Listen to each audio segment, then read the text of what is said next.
ಓಂ ಯತ್ಪುರುಷಂ ವ್ಯದದುಃ ಕತಿಧಾ ವ್ಯಕಲ್ಪಯನ್ ಮುಖಂ ಕಿಮಸ್ಯ cow ಬಾಹು ಕಾವೂರೂಪಾದಾ ಉಚ್ಯೇತೆ ನಾರಾಯಣಾಯ ವಿದ್ಮಹೇ ವಾಸುದೇವಾಯ ಧೀಮಹಿ ತನ್ನೋ ವಿಷ್ಣುಃ ಪ್ರಚೋದಯಾತ್. ಶ್ರೀ ಗುರುಭ್ಯೋ ನಮಃ. ಹರಿ ಓಂ. ಆತ್ಮೀಯ ಪ್ರಿಯ ಪ್ರೇಕ್ಷಕ ಮಿತ್ರರೇ, ನಿಮ್ಮೆಲ್ಲರ ಜೀವನ ತೃಪ್ತಿದಾಯಕ ಆನಂದದಾಯಕವಾಗಿರಲಿ ಅಂತ ನನ್ನ ಆರಾಧ್ಯ ದೇವಿ ಹೊರನಾಡು ಅನ್ನಪೂರ್ಣೇಶ್ವರಿಯ ಪಾದಗಳಿಗೆ ನಮಸ್ಕರಿಸ್ತಾ, ಪ್ರಿಯ ಪ್ರೇಕ್ಷಕ ಮಿತ್ರರೇ, ಮೀನರಾಶಿ ಫೆಬ್ರವರಿ ತಿಂಗಳು ಮಾಸ ಭವಿಷ್ಯ ಹೇಗಿದೆ, ಒಳ್ಳೆ ಫಲ ಇದೆಯಾ ಕೆಟ್ಟ ಫಲ ಇದೆಯಾ ಅನ್ನುವಂಥದ್ದನ್ನು ಸಂಪೂರ್ಣವಾಗಿ ವಿಡಿಯೋಲ್ಲಿ ನಾವು ನೋಡೋಣ. ಕೆಲವೊಂದಿಷ್ಟು ಬದಲಾವಣೆಗಳನ್ನು ನಾವು ಕಾಣಬಹುದು. ಏನೇನು ಬದಲಾವಣೆಗಳು, ಮೀನರಾಶಿಗೆ ಯಾವ ಥರದ ಬದಲಾವಣೆಗಳಲ್ಲಿ ಒಳ್ಳೆ ಫಲ ಕೆಟ್ಟ ಫಲ ಅನ್ನುವಂಥದ್ದು ನೋಡೋಣ. ಫೆಬ್ರವರಿ 1ನೇ ತಾರೀಕು ವಿಶೇಷವಾಗಿ ಬುಧ 11ನೇ ಮನೆಗೆ ಬರ್ತಾರೆ. ನಿಮ್ಮ ರಾಶಿಯಿಂದ 10ನೇ ಮನೆಯಲ್ಲಿ ಶತ್ರುವಿನ ಮನೆಯಲ್ಲಿದ್ದಂಥ ಬುಧ 11ನೇ ಮನೆಯ ಲಾಭಸ್ಥಾನಕ್ಕೆ ಮಿತ್ರನ ಮನೆಗೆ ಬರ್ತಾರೆ. ಇದು ಒಂದು ಪ್ಲಸ್ ಪಾಯಿಂಟ್ ಆಯಿತು. ಎರಡನೇದು, ಮೀನರಾಶಿಗೆ 10ನೇ ಮನೆಯಲ್ಲಿದ್ದಂಥ ಕುಜ ಮಿತ್ರನ ಮನೆಯಲ್ಲಿ 60% ಅಲ್ಲಿದ್ದಂಥ ಕುಜ 5ನೇ ತಾರೀಕು ಫೆಬ್ರವರಿ ತಿಂಗಳು 11ನೇ ಮನೆಗೆ ಬರ್ತಾರೆ. ಅದು ಉಚ್ಚ ಸ್ಥಾನಕ್ಕೆ ಬರ್ತಾರೆ. ಎಕ್ಸಾಲ್ಟೆಡ್ ಪೊಸಿಷನ್, 100% ಬಲಿಷ್ಠವಾದ ಫಲವನ್ನು ಕೊಡುವಂಥ ಸ್ಥಾನ. ಇದು ಒಂದು ಪ್ಲಸ್ ಪಾಯಿಂಟು ಮೀನರಾಶಿಯವರಿಗೆ. ಮೂರನೇದಾಗಿ, ಮೀನರಾಶಿಯಿಂದ 10ನೇ ಮನೆಯಲ್ಲಿದ್ದಂಥ ಶುಕ್ರ, ಅವರು ವಿಶೇಷವಾಗಿ ಏನಕ್ಕೆ ಅಧಿಪತಿ ಶುಕ್ರ ಅಂತಂದರೆ ನಿಮ್ಮ ಸುಖಕ್ಕೆ, ವಿವಾಹಕ್ಕೆ, ನಿಮ್ಮ ಧೈರ್ಯಕ್ಕೆ, ನಿಮ್ಮ ಅದೃಷ್ಟಕ್ಕೆ ಅಧಿಪತಿ ಅಂತ ಶುಕ್ರ ಶತ್ರುವಿನ ಮನೆಯಲ್ಲಿ ಇದ್ದರು. ಈ 11ನೇ ತಾರೀಕು ಫೆಬ್ರವರಿ ತಿಂಗಳು ಅವರು ಲಾಭಸ್ಥಾನಕ್ಕೆ ಬರ್ತಾರೆ. ಮಿತ್ರನ ಮನೆಗೆ ಬಂದು 60% ಅಷ್ಟು ಬಲಿಷ್ಠವಾಗಿರ್ತಾರೆ. ಅದಾದಮೇಲೆ ಲಾಭಸ್ಥಾನದಲ್ಲೇ ಇರತಕ್ಕಂಥ ಸೂರ್ಯ 13ನೇ ತಾರೀಕಿಗೆ ನಷ್ಟ ಸ್ಥಾನಕ್ಕೆ ಬರ್ತಾರೆ. ಅದೊಂದು ನೆಗೆಟಿವ್. ಮತ್ತು ಬುಧ 19ನೇ ತಾರೀಕು 12ನೇ ಮನೆಗೆ ಬಂದು ಮಿತ್ರನ ಮನೆ ಬರ್ತಾರೆ. ಅದು ಆ್ಯಾವ್ರೇಜ್, ನೆಗೆಟಿವ್ ಅಂತ ಹೇಳೋಕ್ಕಾಗಲ್ಲ, ಪಾಸಿಟಿವ್ ಅಂತ ಹೇಳೋಕ್ಕಾಗಲ್ಲ. ಇನ್ನು ನಿಮ್ಮ ರಾಶಿಯಲ್ಲಿ ರಾಹು, 7ನೇ ಮನೆಯಲ್ಲಿ ಕೇತು, 2ನೇ ಮನೆಯಲ್ಲಿ ಗುರು ಇರತಕ್ಕಂಥದ್ದು ಒಂದು ಶುಭ ವಿಚಾರ ಅಂತ ಹೇಳ್ಬೋದು. ಸರಿ, ಹಾಗಾಗಿ ಏನೇನಿದೆ ಅನ್ನುವಂಥದ್ದನ್ನು ನಾವು ತಿಳ್ಕೊಳ್ಳೋಣ. 9ನೇ ತಾರೀಕು ಅಮಾವಾಸ್ಯೆ ಇರುತ್ತೆ ಫೆಬ್ರವರಿ ತಿಂಗಳಲ್ಲಿ. 24ನೇ ತಾರೀಕು ಪೌರ್ಣಮಿ, ಅದು ವಿಶೇಷ ಪೌರ್ಣಮಿ, ವ್ಯಾಸ ಪೌರ್ಣಮಿ ಅಂತ ಹೇಳ್ತೀವಿ. ಹಾಗೆ 2 ಒಳ್ಳೆ ಹಬ್ಬಗಳಿದೆ ಫೆಬ್ರವರಿ ತಿಂಗಳಲ್ಲಿ. ಒಂದು ರಥಸಪ್ತಮಿ, ಸೂರ್ಯ ಜಯಂತಿ 16ನೇ ತಾರೀಕು ಆದರೆ, ಇನ್ನೊಂದು 15ನೇ ತಾರೀಕು ಕುಮಾರ ಷಷ್ಠಿ ಅನ್ನುವಂಥ ಒಂದು ಪೂಜೆ. ಇದಿಷ್ಟು ಕೂಡ ನಮಗೆ ವಿಶೇಷವಾಗಿ ತಂದುಕೊಡುವಂಥ ಒಳ್ಳೆಯ ವಿಚಾರಗಳು ಅಂತ ಹೇಳ್ತೀವಿ. ಸರಿ, ಹಾಗಾದರೆ ಹೇಗಿದೆ ಮೀನರಾಶಿಯವರಿಗೆ? ಆರ್ಥಿಕ ಪರಿಸ್ಥಿತಿಯಲ್ಲಿ ಒಂದು ಸ್ವಲ್ಪ ಅಭಿವೃದ್ಧಿಯನ್ನು ಈ ತಿಂಗಳು ಕಾಣ್ಬೋದು. ತುಂಬ ಸ್ಟ್ರೆಸ್ ಇರೋದಿಲ್ಲ, ಒಂದು ಸ್ವಲ್ಪ ಆರಾಮಿರುತ್ತೆ. ಫೆಬ್ರವರಿ ತಿಂಗಳು ಒಂದು ಸ್ವಲ್ಪ ಮೈಂಡ್ ತುಂಬ ರಿಲೀಫ್ ಇರುತ್ತೆ, ಆನಂದ, ಖುಷಿಯಾಗಿರ್ತೀರಾ, ಆರಾಮಾಗಿ ಓಡಾಡ್ತೀರಾ. ಯಾವುದೇ ಒಂದು ಪ್ರಭಾವ ಅನ್ನುವಂಥದ್ದು ನಿಮ್ಮ ತಲೆ ಮೇಲೆ ಅಥವಾ ನಿಮ್ಮ ಶರೀರದ ಮೇಲೆ ಅಥವಾ ನಿಮ್ಮ ಕುಟುಂಬದ ಮೇಲೆ ಇರೋದಿಲ್ಲ. ಎರಡನೇದು, ಅಭಿವೃದ್ಧಿ ಅನ್ನೋದು ಉತ್ತಮವಾಗಿದೆ. ಕರಿಯರ್ ವಿಚಾರದಲ್ಲಿ ತುಂಬ ಬದಲಾವಣೆಗಳು ಮತ್ತು ಸಕ್ಸಸ್ಸನ್ನು ಕೂಡ ನಾವು ಕಾಣಬಹುದಾಗಿದೆ.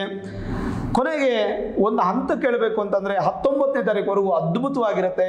19ನೇ ತಾರೀಕು ನಂತರ ಎಲ್ಲೋ ಒಂದು ಕಡೆ ಬುಧ 12ನೇ ಮನೆಗೆ ಬಂದಾಗ ನಷ್ಟ ಅಂತೂ ಇಲ್ಲ, ಬ್ಯಾಲೆನ್ಸ್ಡ್ ಆಗಿಬಿಡುತ್ತೆ, ನಿಂತು ಬಿಡುತ್ತೆ. ಅಂದರೆ ಫೆಬ್ರವರಿ 19ರವರೆಗೂ ತುಂಬ ಚೆನ್ನಾಗಿದ್ದು 19ರ ನಂತರ ಸ್ವಲ್ಪ ಹಣಕ್ಕೆ ಟೈಟ್ ಆಗುವಂಥದ್ದು. ಹಾಗಾಗಿ ನೀವು ಸ್ವಲ್ಪ ಖರ್ಚು ಹೆಚ್ಚು ಮಾಡದೆ ಬ್ಯಾಲೆನ್ಸನ್ನು ಮಾಡಬೇಕಾಗತ್ತೆ. ಸ್ವಲ್ಪ ಸಮಯದಲ್ಲಿ ನಿಮಗೆ ಅವಕಾಶಗಳು ಭಾಳಷ್ಟು ಉತ್ತಮವಾಗಿರುತ್ತೆ.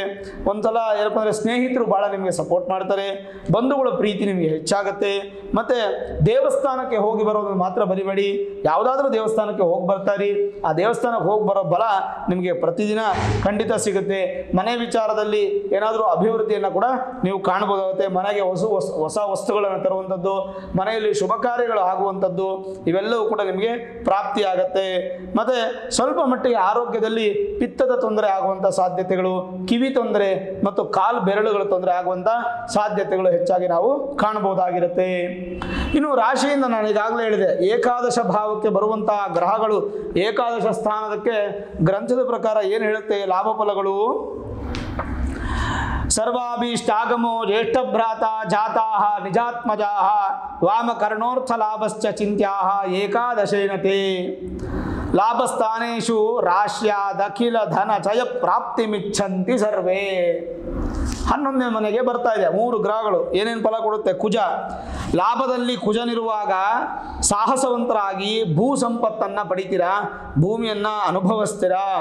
ಮತ್ತು ಯಾರ್ಯಾರು ಈ ಸೈನಿಕರಾಗಿದ್ದೀರಾ, ಆರ್ಮಿಲಿ ಇರ್ತೀರಾ, ಪೊಲೀಸರಾಗಿರ್ತೀರಾ, IPS ಇಂದ ಹಿಡಿದು ಅಂದರೆ ಮೇಲ್ವರ್ಗದ ಪೊಲೀಸ್ ಅಧಿಕಾರಿಗಳಿಂದ ಕೆಳವರ್ಗದವರೆಗೂ ಎಲ್ಲರಿಗೂ ತುಂಬ ಚೆನ್ನಾಗಿರುತ್ತೆ. ಅದಾದಮೇಲೆ ಗೃಹ ರಕ್ಷಕ ದಳರಿಗೆ, ಅಗ್ನಿಶಾಮಕ ದಳದವ್ರಿಗೆಲ್ಲ ತುಂಬ ಚೆನ್ನಾಗಿರುತ್ತೆ. ಸಾಹಸ ಪ್ರಧಾನವಾಗಿರ್ತಕ್ಕಂಥ ಎಲ್ಲ ವ್ಯಕ್ತಿಗಳಿಗೂ ತುಂಬ ಚೆನ್ನಾಗಿರುತ್ತೆ. ಯಾರ್ಯಾರು ಸ್ಪೋರ್ಟ್ಸಲ್ಲೇ ನಿಮ್ಮ ಲೈಫನ್ನು ಲೀಡ್ ಮಾಡ್ತಾ ಇದ್ದೀರೋ ಅವ್ರಿಗೆಲ್ಲರಿಗೂ ಚೆನ್ನಾಗಿರುತ್ತೆ. ಗೌರ್ಮೆಂಟ್ ಜಾಬ್ ಮಾಡ್ತಾ ಇರ್ತಕ್ಕಂಥವ್ರಿಗೆ, ಅಧಿಕಾರಿಗಳಿಗೆ ತುಂಬ ಚೆನ್ನಾಗಿರುತ್ತೆ. ಧನವಂತರಾಗ್ತೀರಾ. ಮತ್ತು ಸಹೋದರ ಸಹೋದರಿಯರು ನಿಮಗೆ ಸಪೋರ್ಟನ್ನು ಮಾಡ್ತಾರೆ.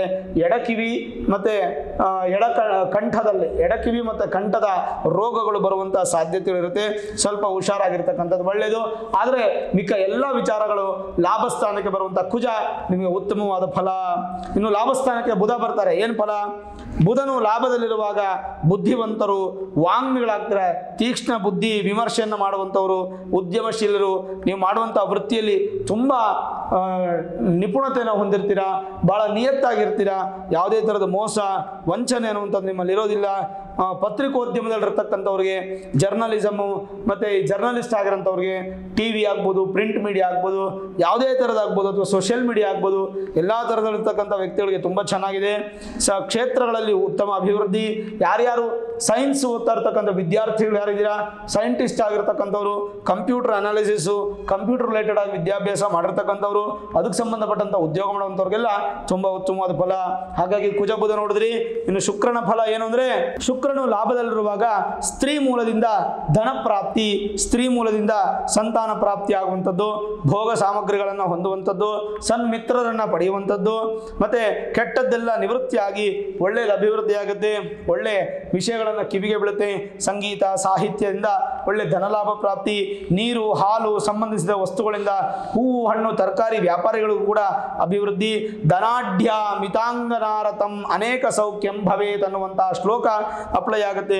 ಎಲ್ಲ ಸುಖವು ಹೊಂದಂಥ ವ್ಯಕ್ತಿಯಾಗಿ ನೀವು ರೂಪ ಹೊಂದಿರಾ. ಇದರಲ್ಲಿ ತುಂಬ ಉತ್ತಮವಾದಂಥ ಒಂದು ಸ್ಥಾನ ಅಂತ ಇದೆ.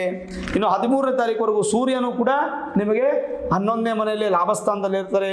ಏನು ಹೇಳ್ತಂದರೆ, ಸೂರ್ಯನು ಗೋಚಾರದಲ್ಲಿ ಲಾಭದ ರವಿಯು, ಸುಖಪ್ರದನು, ಲಾಭೇ ಪ್ರಭೂತ ಧನವಾನ್ ಎನ್ನುವಂತೆ ವ್ಯಕ್ತಿಯು ಶ್ರೀಮಂತಿಕೆ ಅಭಿವೃದ್ಧಿ ಆಗುತ್ತೆ. ರಾಜಕೀಯವಾಗಿ ಬಲಿಷ್ಠವಾಗ್ತಾರೆ. ಸಾಮಾನ್ಯವಾಗಿ ರಾಜಧನ ಪಡೆಯೋದಂದರೆ ಗೌರ್ಮೆಂಟ್ ಉದ್ಯೋಗ ಮಾಡುವಂಥದ್ದು. ಪರಾಕ್ರಮಿಯಾಗಿ ಧೈರ್ಯವಂತಿಯಾಗಿ ಪಿತೃಗಳ ಆಶೀರ್ವಾದ ಚೆನ್ನಾಗಿದ್ದು, ಪಿತೃಗಳ ಧನ, ಪೂರ್ವಜರ ಆಶೀರ್ವಾದ ಅನ್ನುವಂಥದ್ದು ನಿಮಗೆ ಪ್ರಾಪ್ತಿಯಾಗುತ್ತೆ ಅಂತ ಹೇಳ್ಬೋದು. ಇಷ್ಟು ಫಲಗಳು ನಿಮ್ಗೆ ಏನೇನು ಫಲಗಳಾಯಿತು?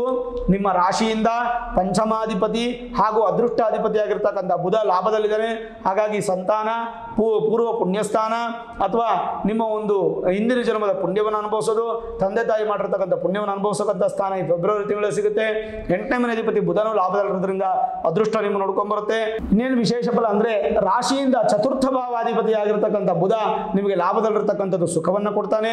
ಇನ್ನು ಸಪ್ತಮ ಭಾವದ ಅಧಿಪತಿ ಆಗಿರ್ತಕ್ಕಂಥ ಬುಧನು ಕೂಡ ನಿಮಗೆ ಲಾಭದಲ್ಲಿದ್ದು ಸುಖ ಫಲವನ್ನು ಕೊಡ್ತಾನೆ. ಹಾಗಾಗಿ ಲಾಭದ ಫಲ ವಿವಾಹಕ್ಕೂ ಆಗುತ್ತೆ, ಸುಖಕ್ಕೂ ಆಗುತ್ತೆ. ಬುಧನಿಂದ ಒಳ್ಳೆ ಫಲ. ಇನ್ನು ತೃತೀಯ ಸ್ಥಾನ ಹಾಗೂ ಅಷ್ಟಮ ಸ್ಥಾನಾಧಿಪತಿ ಆಗಿರ್ತಕ್ಕಂಥ ಶುಕ್ರ ಕೂಡ ಲಾಭ ಸ್ಥಾನದಲ್ಲಿ ಒಳ್ಳೆ ಫಲ ಕೊಡ್ತಾರೆ. ಚಿಂತೆ ಮಾಡೋ ಅವಶ್ಯಕತೆ ಇಲ್ಲ. ಇನ್ನು ದ್ವಿತೀಯಾಧಿಪತಿ ಹಾಗೂ ಭಾಗ್ಯಾಧಿಪತಿ ಆಗಿರ್ತಕ್ಕಂಥ ಕುಜನು ಲಾಭ ಸ್ಥಾನದ್ದು ಒಳ್ಳೆ ಫಲ ಕೊಡ್ತಾನೆ. ಇನ್ನು ಷಷ್ಠಾಧಿಪತಿ ಆಗಿರ್ತಕ್ಕಂಥ ಸೂರ್ಯನು ಕೂಡ ನಿಮಗೆ ಲಾಭ ಸ್ಥಾನದ್ದು ಒಳ್ಳೆ ಫಲ ಕೊಡ್ತಾನೆ. ಅದೆಲ್ಲವೂ ಚೆನ್ನಾಗಿದೆ. ಶನಿ ಮಾತ್ರ ನಷ್ಟದಲ್ಲಿದ್ದಾರೆ. 7.5 ಇದೆ ಅಂತ ಮಾತ್ರ ಮರೆಯಕ್ಕೆ ಹೋಗ್ಬೇಡಿ. ಶನೀಶ್ವರನ ದೇವಸ್ಥಾನಕ್ಕೆ ಹೋಗೋದು, ಈಶ್ವರನ ದೇವಸ್ಥಾನಕ್ಕೆ ಹೋಗೋದು ಮಾತ್ರ ಮರೀಲಿಕ್ಕೆ ಹೋಗ್ಬೇಡಿ. ತಿಂಗಳು ಒಮ್ಮೆ ಆದರೂ ಒಂದು ತೈಲಾಭಿಷೇಕವನ್ನು ಮಾಡಿಸುವಂಥದ್ದು ಶನಿ ಪರಮಾತ್ಮನಿಗೆ ಒಳ್ಳೆಯದು. ಅಥವಾ ಶಿವನಿಗೆ ಕ್ಷೀರಾಭಿಷೇಕ ಮಾಡಿಸುವಂಥದ್ದು ಬಹಳ ಉತ್ತಮವಾಗಿರುತ್ತೆ. ಶನಿಗೆ ಸಂಬಂಧಪಟ್ಟಂಥ ಸಮಸ್ಯೆ ಫೆಬ್ರವರಿ ತಿಂಗಳಲ್ಲೂ ಇರುತ್ತೆ, ಮಾರ್ಚಲ್ಲೂ ಇರುತ್ತೆ, ಏಪ್ರಿಲ್ ಇರುತ್ತೆ, ಬರೋ ವರ್ಷವರೆಗೂ ಖಂಡಿತವಾಗ್ಲೂ ನಿಮ್ಗೆ ಇರುತ್ತೆ. ಅದಾದಮೇಲೆ ಜನ್ಮ ಶನಿ ಪ್ರಾರಂಭ ಆಗುತ್ತೆ. ಅದಕ್ಕೆ ಸಂಬಂಧಪಟ್ಟಂಥ ವಿಚಾರಗಳು ಮೀನ ರಾಶಿಯವರು ನಾನು ಹೇಳ್ಕೊಂಡು ಹೋಗ್ತೀನಿ. ಆದರೆ 13ನೇ ತಾರೀಕು ನಂತರ ರವಿ 12ನೇ ಮನೆಗೆ ಬರ್ತಾರೆ. ಸ್ವಲ್ಪ ಮಟ್ಟಿಗೆ ನಿಧಾನ ಆಗುತ್ತೆ. 19ನೇ ತಾರೀಕು ಬುಧ ಬಂದು 12ನೇ ಮನೆಗೆ ಬಂದಾಗ ಬುಧಾದಿತ್ಯ ಯೋಗ ಫಲ ಪ್ರಾಪ್ತಿ ಆಗುತ್ತೆ. ಆ ಯೋಗ ಫಲದಿಂದ ಕೆಟ್ಟದ್ದೇನಿಲ್ಲ, ಒಳ್ಳೆಯದೇ ಆಗುತ್ತೆ. ಬ್ಯಾಲೆನ್ಸ್ ಮಾಡ್ಕೋಬೇಕು. 19ನೇ ತಾರೀಕುವರೆಗೂ ನೀವು ಆರಾಮಾಗಿರಿ. 19 ಆದಮೇಲೆ ಸ್ವಲ್ಪ ಟೈಟ್ ಆಗುತ್ತೆ ನಿಮಗೆ ದುಡ್ಡು ಈ ಥರ ವಿಚಾರಗಳಲ್ಲಿ, ಸ್ವಲ್ಪ ಖರ್ಚನ್ನು ಕಡಿಮೆ ಮಾಡಿಕೊಂಡು ಆ ಸಮಯಕ್ಕೆ ಬ್ಯಾಲೆನ್ಸ್ ಮಾಡ್ಕೊಳ್ಳುವಂಥದ್ದು ಬಹಳ ಉತ್ತಮ ಅಂತ ಹೇಳ್ಬೋದು. ಇನ್ನು ರಾಶಿಯಿಂದ 10ನೇ ಮನೆ ಹಾಗೂ ನಿಮ್ಮ ರಾಶಿಯಾಧಿಪತಿ ಅಂತ ಗುರು ದ್ವಿತೀಯದಲ್ಲಿರೋದ್ರಿಂದ ಕುಟುಂಬ ಸ್ಥಾನ, ಧನಸ್ಥಾನ, ವಾಕ್ಸ್ಥಾನ, ವಿದ್ಯಾಸ್ಥಾನ 4 ಸ್ಥಾನ ಆಕ್ಟಿವೇಟ್ ಆಗುತ್ತೆ. ಕುಟುಂಬದಲ್ಲಿ ವ್ಯಾಜ್ಯಗಳು ದೂರವಾಗಿ ಸೌಖ್ಯ, ಆನಂದ, ಒಳ್ಳೆ ಮಾತುಗಳು, ಸಂತೋಷ, ನಿದ್ರೆ, ಊಟ ಇದೆಲ್ಲ ತೃಪ್ತಿಯಾಗಿ ಸಿಗುತ್ತೆ. ಕುಟುಂಬ ಸ್ಥಾನ ಆದಮೇಲೆ ಧನಸ್ಥಾನ, ಹಣ ಅನುಕೂಲ ಆಗುತ್ತೆ. ಆಮೇಲೆ ಮಾತಿನ ಒಂದು ಸ್ಥಾನ ವಾಕ್ಸ್ಥಾನ ಆದ್ರಿಂದ ನಿಮ್ಮ ಮಾತು ತುಂಬ ಚೆನ್ನಾಗಿರುತ್ತೆ. ಜೊತೆಗೆ ವಿದ್ಯಾರ್ಥಿಗಳು ಯಾರ್ಯಾರು ಮೀನರಾಶಿಯವರು ಇದ್ದಾರೋ ಅಪ್ ಟು SSLC ಆಗಲಿ, ಪೋಸ್ಟ್ ಗ್ರಾಜ್ಯುಯೇಟ್ ಆಗಲಿ, ಸಿಂಗಲ್ ಡಿಗ್ರಿ ಸಂಬಂಧಪಟ್ಟಾಗಲಿ ವಿದ್ಯಾರ್ಥಿಗಳು ಎಲ್ಲರಿಗೂ ಅತ್ಯಂತ ಶುಭ ಇರುತ್ತೆ. ಯಾವುದೇ ಭಯಪಡೋ ಅವಶ್ಯಕತೆ ಇಲ್ಲ, ಯಾವುದೇ ಯೋಚನೆ ಮಾಡೋ ಅವಶ್ಯಕತೆ ಇಲ್ಲ. ಖಂಡಿತವಾಗ್ಲೂ ಬಹಳ ಉತ್ತಮವಾದ ಫಲ. ಏನಪ್ಪ ಅಂದರೆ ಆರೋಗ್ಯದಲ್ಲಿ ಮಾತ್ರ ನೋಡ್ಕೊಳ್ಳಿ. ಕಿವಿ ಸಮಸ್ಯೆ, ಕಂಠ ಸಮಸ್ಯೆ, ಮತ್ತೆ ಸ್ವಲ್ಪ ಮಟ್ಟಿಗೆ ಜೀರ್ಣಕ್ರಿಯೆ ತೊಂದರೆ, ಪಿತ್ತ ಶರೀರ ಪ್ರಾಪ್ತಿ ಆಗ್ಬೋದು. ಸ್ವಲ್ಪ ಹುಷಾರಾಗಿರ್ತಕ್ಕಂಥದ್ದು ಒಳ್ಳೆಯದು. ಇನ್ನು ದೀರ್ಘವಾದ ಪ್ರಯಾಣವನ್ನು ಮಾಡಕ್ಕೆ ಹೋಗ್ಬೇಡಿ. ತುಂಬ ದೊಡ್ಡ ಪ್ರಯಾಣ ಮಾಡಬೇಕಾದ್ರೆ ಸ್ವಲ್ಪ ಸೇಫ್ಟಿಯಲ್ಲಿ ಹೋಗಿ ಪಬ್ಲಿಕ್ ಟ್ರಾನ್ಸ್ಪೋರ್ಟ್ಸ್ ಯೂಸ್ ಮಾಡೋದು ಅಥವಾ ಕಾರ್ ಯೂಸ್ ಮಾಡೋದು ಮಾಡಿ. 2 ವೀಲರಲ್ಲಿ ತುಂಬ ದೂರ ಓಡಾಡೋದು ಅಥವಾ ಏನೋ ಈಗೆಲ್ಲ ತುಂಬ ಸ್ಪೀಡಾಗಿ ಹೋಗೋದು ಈ ಥರದ್ದೆಲ್ಲ ಮಾಡೋಕ್ಕೆ ಹೋಗಬೇಡಿ. ಸ್ವಲ್ಪ ಸ್ನೇಹಿತರು ನಿಮ್ಮನ್ನೇನಾದರೂ ಹೋಗೋಣ ತುಂಬ ದೂರ ಹೋಗಿ ಬರೋಣ ಅಂತ ಏನೋ ಬಲವಂತ ಮಾಡಿದ್ರು ಏನಾದರೂ ಒಂದು ಕಾರಣ ಹೇಳಿ ತಪ್ಪಿಸ್ಕೊಳ್ಳಿ. ಯಾಕಂದರೆ ದೂರ ಪ್ರಯಾಣ ಅಷ್ಟೊಂದು ಚೆನ್ನಾಗಿರೋದಿಲ್ಲ. ಹವ್ಯಾಸಗಳು, ನಿಮ್ಮ ಹಾಬೀಸ್ ಏನಿದೆ ಅದೆಲ್ಲ ಆಕ್ಟಿವೇಟ್ ಆಗುತ್ತೆ. ಅದರಿಂದ ಧನಲಾಭ ಪ್ರಾಪ್ತಿಯಾಗುತ್ತೆ. ಕ್ರೀಡೆಗಳಲ್ಲಿ ಹೆಚ್ಚಿನ ಆಸಕ್ತಿ. ತಿಂಗಳ ಅಂತ್ಯದವರೆಗೂ ಚೈತನ್ಯ ಶಕ್ತಿ ತುಂಬ ಚೆನ್ನಾಗಿರುತ್ತೆ. ವಿದ್ಯಾರ್ಥಿಗಳಿಗೆ ಒಳ್ಳೆ ಫಲ. ನಿಮ್ಮ ತುಂಬ ಸೀಕ್ರೆಟ್ಸ್ ಅಂತ ಹೇಳ್ತೀವಲ್ಲ, ಗೌಪ್ಯವಾದ ವಿಚಾರಗಳನ್ನು ಯಾರಿಗೂ ಹೇಳಕ್ಕೆ ಹೋಗಬೇಡಿ. ಕೆಲಸ ಮುಗಿಯೋವರೆಗೂ ನಿಮ್ಮಲ್ಲೇ ಇಟ್ಕೊಳ್ಳಿ, ಅದು ಬಹಳ ಮುಖ್ಯ. ಯಾರಿಗಾದ್ರೂ ಹೇಳಿದ್ರೆ ಆ ಒಂದು ಹೇಳಿದಂಥ ಸಂದರ್ಭಕ್ಕೆ ನಿಮಗೆ ನೆಗೆಟಿವ್ ಆಗುವಂಥ ಸಾಧ್ಯತೆಗಳು ಜಾಸ್ತಿ ಇರುತ್ತೆ. ಆತರಪಟ್ಟು ಯಾವ ಡಿಸಿಷನ್ ತೊಗೊಬೇಡಿ. ಒಮ್ಮೆ ನಿಮ್ಮ ಮನಸ್ಸಿಗೆ ಬೇಜಾರಾದರೂ ಪರವಾಗಿಲ್ಲ, ಆಯಿತು ನನ್ನ ಟೈಮೇ ಸರಿ ಇಲ್ಲ ಅಂತ ಹೇಳ್ಬಿಟ್ಟು ನೀವು ಆರಾಮಾಗಿ ಒಂದು ದಿನ ಅಥವಾ 1 ಅವರ್ ನೀವು ಸುಮ್ಮನೆ ಇದ್ಬಿಡೋದು ಒಳ್ಳೆಯದು. ಯಾವುದನ್ನು ಸೀರಿಯಸ್ ಆಗಿ ತೊಗೊಳಕ್ಕೆ ಹೋಗ್ಬೇಡಿ. ಯಾವುದನ್ನು ವ್ಯಾಜ್ಯ ಜಗಳ ಯಾರ ಜೊತೆ ನಡಕ್ಕೆ ಹೋಗ್ಬೇಡಿ, ಅದು ನಿಮಗೆ ಒಳ್ಳೆಯದಲ್ಲ. ಯಾಕೆಂತಂದ್ರೆ ಅದರಿಂದ ಸ್ವಲ್ಪ ಮನಸ್ತಾಪಗಳಾಗಿ 1-2-3 ದಿನ ನಿಮಗೆ ಕೊರಗುವಂಥ ಸಾಧ್ಯತೆಗಳು ಸಿಗುತ್ತೆ. ಕೆಲವೊಂದು ವರ್ತಮಾನದ ಫ್ಯೂಚರ್ ಡಿಸಿಷನ್ಸ್ ತಗೊಳ್ಳುವಂಥದ್ದು ಈ ಫೆಬ್ರವರಿ ತಿಂಗಳಲ್ಲಿ ನಿಮ್ಗೆ ಆಗುತ್ತೆ, ಅದು ಒಳ್ಳೆಯ ಫಲ. ವ್ಯವಹಾರ ವ್ಯಾಪಾರ ಏನಾದರೂ ನಿಮ್ಮಲ್ಲಿದ್ದರೆ ಅದು ಅಭಿವೃದ್ಧಿ ಆಗುತ್ತೆ. ಪಾಲುದಾರಿಕೆ ಪಾರ್ಟ್ನರ್ಶಿಪ್ ಬಿಸ್ನೆಸ್ ತುಂಬ ಚೆನ್ನಾಗಿರುತ್ತೆ. ಸರ್ಕಾರಿ ಕೆಲಸದಲ್ಲೂ ಕೂಡ ಜಯಪ್ರಾಪ್ತಿ ಆಗುತ್ತೆ. ಆಧ್ಯಾತ್ಮಿಕ ಹಾಗೂ ಧಾರ್ಮಿಕ ವಿಚಾರಗಳಲ್ಲಿ ಹೆಚ್ಚಿನ ಆಸಕ್ತಿ ನೋಡ್ತೀರಾ. ಒಳ್ಳೆ ಕ್ಷೇತ್ರಗಳ ದರ್ಶನ ಮಾಡ್ತೀರಾ. ಏನಪ್ಪಾ ಅಂತಂದರೆ ಈ ತುಂಬ ದಿನದಿಂದ ಏನಾದರೂ ಕಾಯಿಲೆಗಳಿತ್ತಂದರೆ ಜಾಸ್ತಿ ಆಗುತ್ತೆ. ಇಲ್ಲಾಂದರೆ ಕಾಲು ಪಾದ ಕಾಲು ಬೆರಳುಗಳು, ಮೊಣಕಾಲು ಸಂಬಂಧಪಟ್ಟಂಥ ರೋಗಗಳು ಉತ್ಪತ್ತಿ ಆಗುವಂಥ ಸಾಧ್ಯತೆಗಳು ಜಾಸ್ತಿ ಇರುತ್ತೆ. ಮಿತ್ರರಿಂದ ಸ್ವಲ್ಪ ಸಣ್ಣ ಮಟ್ಟಿಗೆ ಮನಸ್ತಾಪಗಳು ಬರ್ಬೋದು, ಹುಷಾರಾಗಿರಿ. ಏನೇ ಹೇಳಿದ್ರು ಕೂಡ ಏನಾದರೂ ನಿಮಗೆ ಒಳ್ಳೆ ಫಲವೇ ಆಗುತ್ತೆ, ಕೆಟ್ಟದಂತೂ ಇಲ್ಲ. ಖಂಡಿತವಲ್ಲೂ ಶುಭ ಫಲ. ಇನ್ನೊಂದು ಹೇಳಬೇಕಾದ್ರೆ ಮೀನರಾಶಿಗೆ ಚಂದ್ರ ಕುಜ ಶುಭ ಅಂದರೆ ನಿಮಗೆ ಕುಜ 11ನೇ ಮನೆ ಬರ್ತಾ ಇರೋದು ಅತ್ಯಂತ ಶುಭ. ಅದಾದ್ಮೇಲೆ ವಿದ್ಯಾ, ಜ್ಞಾನ, ವಿವೇಕ, ವಿಚಾರವಂತಿಕೆ ಎಲ್ಲವೂ ಸಿಗುತ್ತೆ. ಶನಿ, ಶುಕ್ರ, ರವಿ, ಬುಧ ಅಶುಭರು. ಆದರೂ ಕೂಡ ಶುಕ್ರ ಮತ್ತೆ ಬುಧ 11ನೇ ಮನೆಯಲ್ಲಿರೋದ್ರಿಂದ ಅಶುಭರಾಗಲ್ಲ, ಶುಭ ಆಗ್ತಾರೆ. 12ನೇ ಮನೆಯಲ್ಲಿರ್ತಕ್ಕಂಥ ರವಿ ಮಾತ್ರ ಅಶುಭನಾಗ್ತಾನೆ. ಅದೊಂದು ಮಾತ್ರ ನೀವು ಬ್ಯಾಲೆನ್ಸ್ ಮಾಡಬೇಕು. ಏನಕ್ಕೂ ಪ್ಲಾನ್ಡ್ ಆಗಿರಿ. ಯಾವುದೇ ಆತರ ಪಟ್ಟು ಯಾವುದೇ ನಿರ್ಧಾರ ತಗೊಳ್ಳೋದು ಬೇಡ. ಒಳ್ಳೆಯದೇ ಆಗುತ್ತೆ. ಫೆಬ್ರವರಿ ತಿಂಗಳಲ್ಲಿ 100/80+ ಚೆನ್ನಾಗೇ ಇರೋದ್ರಿಂದ ಏನು ಚಿಂತೆ ಮಾಡೋ ಅವಶ್ಯಕತೆ ಇಲ್ಲ. ಶನಿ ಪರಮಾತ್ಮ ದೇವಸ್ಥಾನಕ್ಕೆ ಹೋಗಿ ಒಂದ್ಸಲ ತೈಲಾಭಿಷೇಕ ಮಾಡಿಸಿ, ಖಂಡಿತವಾಗ್ಲೂ ಒಳ್ಳೆಯದಾಗುತ್ತೆ. ನೋಡಿದ್ರಲ್ಲ ವೀಕ್ಷಕರೇ, ಮೀನರಾಶಿಯವರು ಹೇಗಿದೆ ಅಂತ ಫೆಬ್ರವರಿ ತಿಂಗಳಲ್ಲಿ. ಈ ವಿಡಿಯೋ ಇಷ್ಟ ಆಗಿದ್ರೆ ಲೈಕ್ ಮಾಡಿ, ಶೇರ್ ಮಾಡಿ, ಮುಖ್ಯವಾಗಿ ನಮ್ಮ ಚಾನಲ್ಗೆ ಸಬ್ಸ್ಕ್ರೈಬ್ ಮಾಡಿ, ಬೆಲ್ ಐಕಾನ್ ಅನ್ನು ಪ್ರೆಸ್ ಮಾಡಿ. ಪ್ರತಿನಿತ್ಯ ನಾನು ಪೂಜೆ ಮಾಡುವಂತಹ ನನ್ನ ಆರಾಧ್ಯ ದೇವಿ ಹೊರನಾಡು ಅನ್ನಪೂರ್ಣೇಶ್ವರಿ ಆಶೀರ್ವಾದ, ಅನುಗ್ರಹ ಸದಾಕಾಲ ಮತ್ತೊಮ್ಮೆ ನಿಮ್ಗೆ ಸಿಗಲಿ ಅಂತ ಪ್ರಾರ್ಥನೆ ಮಾಡ್ತಾ, ಸರ್ವೇ ಜನಾಃ ಸುಖಿನೋ ಭವಂತು, ಸಮಸ್ತ ಸನ್ಮಂಗಳ ಅನಿಭವಂತು.